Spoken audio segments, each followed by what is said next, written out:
नमस्कार, my FM से मैं हूँ आरजे वीर 12 से 5 का शो करता हूँ चकाचक इंदौर। और आज मुझे जीआई कैंसर के बारे में पता चला जब मैंने डॉक्टर अविरल जैन के बारे में रिसर्च की, जो कि लीडिंग जीआई कैंसर सर्जन हैं। और सर को एक गोल्ड मेडल भी मिला है honourable vice president Venkaiah Naidu sir से। तो इस मेडल के बारे में सर से और पूछना है, तो थोड़ी-सी इस पे रोशनी डालिए, क्यों ये आपको गोल्ड मेडल मिला है? नमस्कार Indore and thank you Veer for inviting me. So ये जो गोल्ड मेडल की आपने बात निकाली है, तो ये मुझे अवार्ड मिला था 2018 में। बेसिकली ये अवार्ड मुझे इसलिए मिला था क्योंकि पूरे इंडिया में मेरी फर्स्ट रैंक आई थी in in the field of GI and HPV surgery. तो बेसिकली ये डीएनबी एंड एमसीएच प्रोग्राम जो होता है, सुपर स्पेशलिटी आफ्टर जो हम सर्जरी करते हैं, काफी लिमिटेड सीट होती है। एट ए टाइम इंडिया में 45 लोग इसको अपीयर करते हैं और उन आउट ऑफ 45 में मेरा इंडिया में फर्स्ट रैंक आया था। सो ये जो मेरी एजुकेशन और पढ़ाई है बेसिकली फ्रॉम हैदराबाद से हुई थी। बट ये जो गोल्ड मेडल अवार्ड मुझे श्री वाइस प्रेसिडेंट जी जो वेंकैया नायडू जी थे, उनसे मुझे दिल्ली में मिला था। तो this award is basically to get first rank in India. Congratulation sir, congratulation. पूरे इंडिया का आपने नाम रोशन किया है। सर, अगर मैं जीआई कैंसर के बारे में बात करूं तो काफी कैंसर तो खैर टर्म ऐसा है जो सुना हुआ है, लेकिन सर ये जीआई कैंसर क्या है? सबसे पहले जीआई वर्ड पे हम थोड़ा सा लाइट करेंगे। तो GI is basically gastro intestinal. मैं मोटे तौर पे कहूँ तो पेट संबंधित बीमारी। तो मैं जो मुंह से खाना खाता हूँ और जो मैं मोशन करने की जगह है जहां से मैं मोशन पास कर देता हूँ, तो मेरे मुंह और उसके बीच में जो भी मेरा पाचन तंत्र है उसे मैं जीआई बोलता हूँ, गैस्ट्रो इंटेस्टाइनल। और I am very dedicated treating. मैं इन इन चीजों के कैंसर को जब ट्रीट करता हूं, तो इनको मैं लोकल लैंग्वेज में या वेरी लेमन लैंग्वेज में या कॉमन लैंग्वेज में पेट के कैंसर या जीआई कैंसर कहता हूं। तो जीआई कैंसर बेसिकली हमारे पाचन तंत्र में जो भी ऑर्गन हिस्सा आता है उसके कैंसर। ओके। सर, किस तरीके से ये जीआई कैंसर जो है किसी की बॉडी में घुस जाता है, कैसे होता है ये? देखिए, कई कारण होते हैं। जैसे मैं आपको समझाऊं, आप यदि बहुत ज्यादा शराब पीते हैं तो आपको लीवर कैंसर हो सकता है। आप सिगरेट पीते हैं तो आपको कोलोन कैंसर हो सकता है। और कई कैंसर फैमिलियल होते हैं। फॉर एग्जाम्पल मेरे माता पिता को हुआ तो मुझे भी एक छोटी सी रिस्क है कि शायद वो कैंसर मुझे हो जाए। एंड फाइनली कई कैंसरों में हमको कोई कारण नहीं मिल पाता। लोग बोलते हैं कि आप ऐसा खाएंगे तो आपको ये होगा, ऐसा एसोसिएशन ऑब्जर्व किया गया है। आप बहुत ज्यादा स्पाइसी फूड खाएंगे, आप बहुत ज्यादा नॉन वेज खाएंगे, आप बहुत ज्यादा रेड मीट खाएंगे, तो आपको ये कैंसर होने की संभावना है। पर हाँ, 100% ही आपको होगा ऐसा नहीं है। तो देयर आर मल्टीपल एसोसिएशन। आप जो भी बुरी चीजें करते हैं, for example alcohol, excessive alcohol, cigarette smoking, drugs, and diet habit is not good, comorbidity, तो आपको कैंसर होने की संभावना ज्यादा हो जाती है। 100% होगा नहीं होगा नहीं बता सकते, बट हाँ, पेट के कैंसर यदि आपका पाचन प्रक्रिया सही नहीं है, आपके अनटूवर्ड्स आपकी गतिविधियां हैं, तो कहीं ना कहीं आपको कैंसर होने की संभावना ज्यादा है। ओके, तो लाइफस्टाइल पे अपना ध्यान देना बहुत इंपॉर्टेंट है। सर, एक और क्वेश्चन ये है कि इंडिया में किस तरीके के कॉमन जीआई कैंसर्स हैं? यदि मैं इंडिया का बात करूं तो वेरी कॉमनली हम 4 डिवीजन में यदि इंडिया को डिवाइड करें, तो नॉर्थ में कुछ और कॉमन है। एमपी जो मिडिल पार्ट है वहां पे कुछ कॉमन है। तो मैं मिडिल पार्ट पे यदि कॉन्सेंट्रेट करूं तो हमारे यहाँ पे कोलोन कैंसर, जो बड़ी आंत का कैंसर है, स्टमक का कैंसर है। हम जो भी खाना खाते हैं, स्टमक करके एक ऑर्गन है जहाँ पे सारा खाना इकट्ठा होता है शुरू के 4 घंटे में। तो colon cancer, stomach cancer and liver cancer. Interestingly जो मिडिल पार्ट ऑफ इंडिया है, मैं उसको इंक्लूड करूं Gujarat, MP, some part of Maharashtra, यहाँ पे now liver cancer is start gaining momentum. कारण जो भी हो, शराब की एक्सेसिव एक्टिविटी हो या जो भी हो, बट फ्रिक्वेंटली लीवर कैंसर भी अब हमको मिलने लगे। तो यदि मैं 3 कैंसर को काउंट करूं तो colon cancer, stomach cancer and liver cancer, ये कैंसर हमको बहुत कॉमनली हमारी रूटीन प्रैक्टिस में मिलते हैं। सर अगर बात करें यंगस्टर्स की, क्योंकि मैं एक यंगिस्तान से रिलेटेड शो करता हूँ, यंगस्टर्स से रिलेटेड शो करता हूँ, तो यंगस्टर्स को ऐसा मिथ होता है कि अभी हम अपनी लाइफ एंजॉय करते हैं और उनको ऐसा लगता है कि किसी भी बीमारी के हम अभी रिस्क में नहीं है। तो सर ये जो जीआई कैंसर है, कौन लोग ज्यादा रिस्क में होते हैं इसके? देखिए, पहले आज से 20 साल पहले ऐसा सोचते थे और ऐसा समझते थे सभी कैंसर के लिए कि ये जो कैंसर है ये ओल्ड एज रिलेटेड डिसीज है, like cardiac event, heart attack, brain stroke. ऐसा लगता था कि कैंसर हमको 50 या 60 के ऊपर होता है। पर मैं आपको बिल्कुल बताऊं, ये गलत है। मैं इवन 22, 24, 26, 28 ये एज ग्रुप जो पेशेंट है, यंग पेशेंट जो आप बोलेंगे, इनमें भी कैंसर को पाया गया है। Cancer, all type of cancer including colon, stomach, small intestine, liver, pancreas, every cancer जो इस यंग एज में ग्रुप में मिला है। तो पहला मिथ जो मुझे लगता है कि नहीं है, गलत है, कि ये ओल्ड एज रिलेटेड है। नहीं, यंग एज में भी हो सकता है। सेकंड, अगेन जो थोड़ी देर पहले बोला कि कुछ एक्टिविटी जो हाई रिस्क एक्टिविटी है, may be life style related, may be we are adopting to a food style जो कि पहले नहीं थी, शायद ये भी कारण हो सकता है।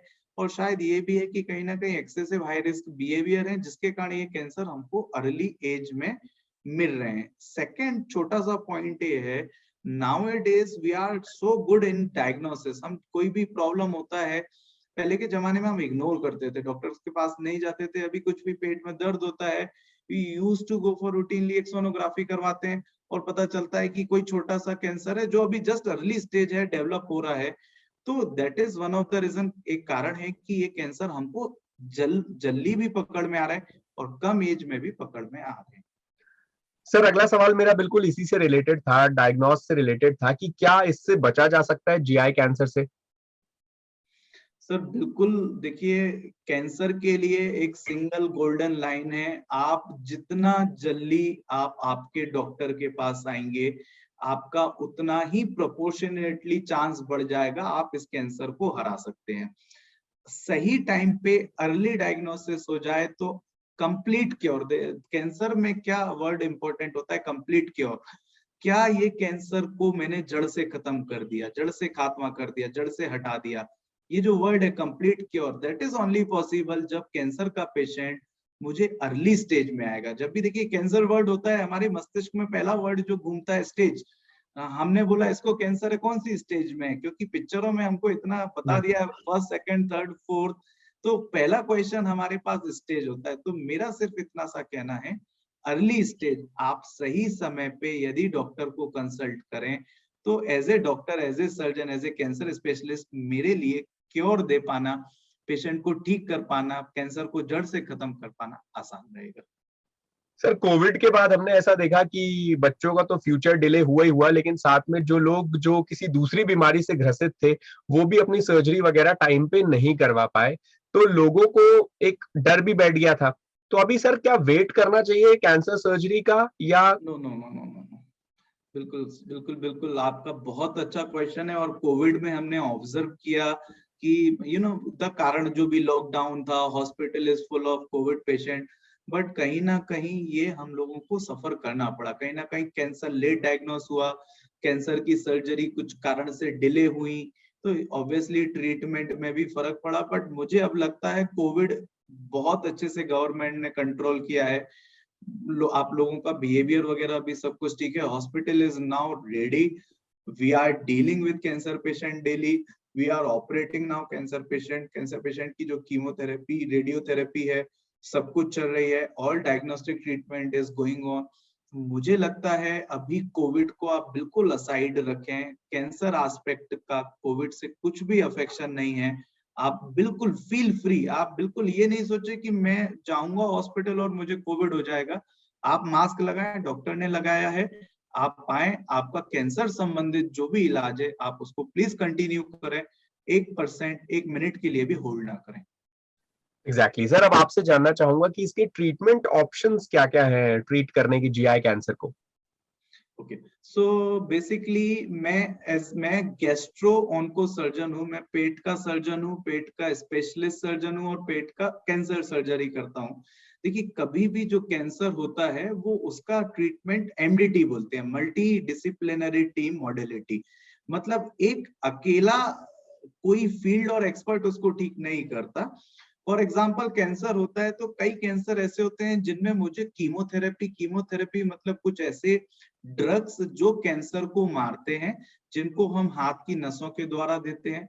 कई बार हमें रेडियोथेरेपी का यूज करना पड़ता है। रेडियोथेरेपी इज व्हाट, एक प्रकार की लाइट थेरेपी, रेडिएशन थेरेपी, जो कैंसर को हम लोकली देते हैं तो कैंसर वहां पे उसका डेथ होता है।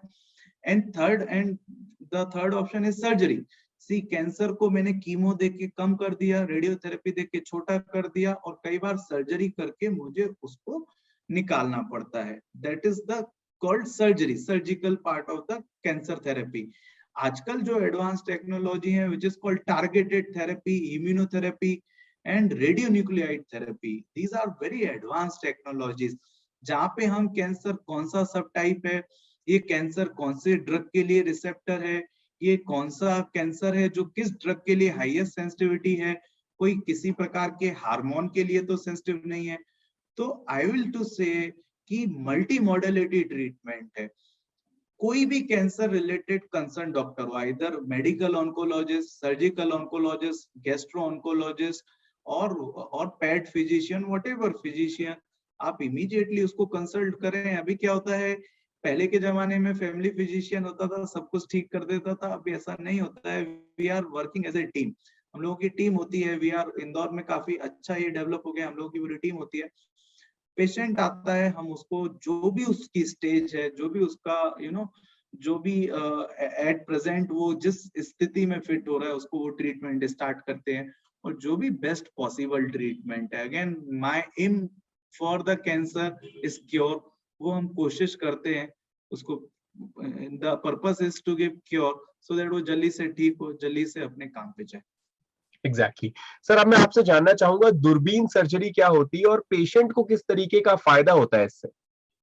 अच्छा, तो ये दूरबीन वर्ड थोड़ा सा समझे तो दूरबीन को बहुत कॉमन भाषा में जो आम मैं यदि इंदौर की बात करूं तो वो लोग दूरबीन बोलते हैं, कई लोग उसको लेजर भी बोलते हैं। तो basically it is a laparoscopic, so laparoscopic surgery is called दूरबीन सर्जरी, और बहुत कॉमन लैंग्वेज में उसको आप लेजर बोल देते हो। एग्जैक्टली होता क्या है, पहले के जमाने में आज से 30 ईयर 40 ईयर यदि पेट की कोई भी सर्जरी मुझे करनी रहती थी तो मुझे पूरा पेट को काटना पड़ता था, ओपन सर्जरी बोलते थे। काट के ओपन उसके अंदर जाके मुझे जो भी फॉर एग्जांपल कैंसर है, सीए पेंक्रियाज है, कैंसर स्टमक है, वो ऑर्गन को निकाल के लाना पड़ता था। आजकल जो ट्रीटमेंट मॉडलिटी है दैट इज बाय लेप्रोस्कोपी, में पेट में पूरा नहीं काटूंगा, 4 छोटे छोटे छेद करूंगा, एक दूरबीन अंदर डालूंगा, बाजू में छोटे छोटे 4 और पोर्ट डालूंगा, और उस दूरबीन के माध्यम से उस कैंसर को, उस ऑर्गन को इजीली निकालूंगा। This is called laparoscopic surgery. फायदा इसका होता है, आप तो एक इतना बड़ा निशान बच जाता है, विजन बहुत अच्छा होता है, पेशेंट का रिकवरी बहुत अच्छा होता है, और पेशेंट जल्दी बैक टू वर्क, काम पे जा पाता है। And financial is also equal to the open surgery, laparoscopic surgery, बहुत ज्यादा कोई कॉस्ट डिफरेंस नहीं है। So this is the advance technology जो इवन हम कैंसर पेशेंट को, like cancer colon, cancer rectum, इनको मैं दूरबीन की पद्धति से भी ऑपरेट कर सकते हैं, लेप्रोस्कोपिक तरीके से हम इनको ऑपरेट कर सकते हैं। सर, बात करें अगर कैंसर से रिलेटेड लोगों के जो भ्रम होते हैं उनकी, तो कौन कौन से मिथ आपके सामने आते हैं जब पेशेंट्स बात करते हैं तो? देखिए सबसे जो मैं आई थिंक जो मेरा 11 साल के करियर में जो मैंने सबसे ज्यादा देखा और जो मैंने सबसे ज्यादा परेशान हुआ, मैं जिसको मुझे दूर करने में हमेशा मैं करता हूँ कि ये पॉइंट है, लोगों को लगता है कि कैंसर हो गया है तो ठीक नहीं हो सकता। सो this is the I think this is wrong. यदि कैंसर है तो उसका इलाज संभव है। आप ये वर्ड सुन के मस्तिष्क से, मन से, हृदय से हार मत जाएं। आप ये सुने कि मुझे कैंसर है, आप बिल्कुल टूट ना जाएं। That is the most important aspect of a physician और डॉक्टर, कि उसको सबसे पहले पॉजिटिव मोटिवेट करे कि वो ट्रीटमेंट ले। सी वो बात की बात है कि सर्जरी लगेगी, ऑपरेशन लगेगा और फिर कीमोथेरेपी देना पड़ेगा, तो जो डर है, मुझे लगता है I think this awareness video और टॉक लोगों के मन से यदि एक कैंसर वर्ड का डर हटा पाए तो मेरे लिए आई थिंक बहुत बड़ा एक सक्सेसफुल स्टोरी होगी। क्या बात है। सर अगर बात करें, क्योंकि इतने सारे 11 साल का आपका एक्सपीरियंस है, बहुत मायने रखती है सारी चीज़ें। तो पेशेंट्स कभी-कभी कुछ ऐसे भी पेशेंट्स आते होंगे जो गिव अप कर चुके होते होंगे, उनको उस स्टेज से बाहर निकाल के लेके आना, उनको ठीक करना, ऐसी कोई स्टोरी अगर आपके पास में है तो? है, कई स्टोरीज हैं। देखिए मैं एक बहुत इंटरेस्टिंग मेरा पेशेंट था, उसका उम्र था आई थिंक 36 ईयर। उसका कुछ सर्जरी हुआ बाहर किसी छोटी जगह पे, उन्होंने कुछ हिस्सा निकाला, उस हिस्से में उसको कैंसर आया। एंड देन उसका एक सर्जरी हो चुका था, financially is not very strong. Then उसको फिर हमको जब उसको बताया कि इसको कैंसर है, तो जस्ट रिसेंटली मैरिड, एक एक बच्ची उसकी, तो जस्ट 2 साल उसको मैरिज को हुआ, एक किड है। तो उसको अगर पता चले कि नॉर्मल सर्जरी के लिए गया और सर्जरी के बाद उसको जो भी हिस्सा निकला उसमें कैंसर है, तो वो कम्प्लीटली ब्रोक डाउन। फिर इंटरेस्टिंगली क्या होता है, हमने उस जो कैंसर है बायोप्सी उसको कंफर्म किया। कंफर्म किया मींस कि एग्जैक्टली क्या किस टाइप का कैंसर है, तो surprisingly that is NET, neuroendocrine tumour. देखिए कैंसर में भी कुछ टाइप्स होते हैं, कई कैंसर खराब होते हैं, कई कैंसर बुरे होते हैं, कई कैंसर अच्छे होते हैं। तो हमने इसको, ये जो बायोप्सी था इसको हमने टाटा रिव्यू के लिए भेजा एंड इंटरेस्टिंगली न्यूरोएंडोक्राइन ट्यूमर आया।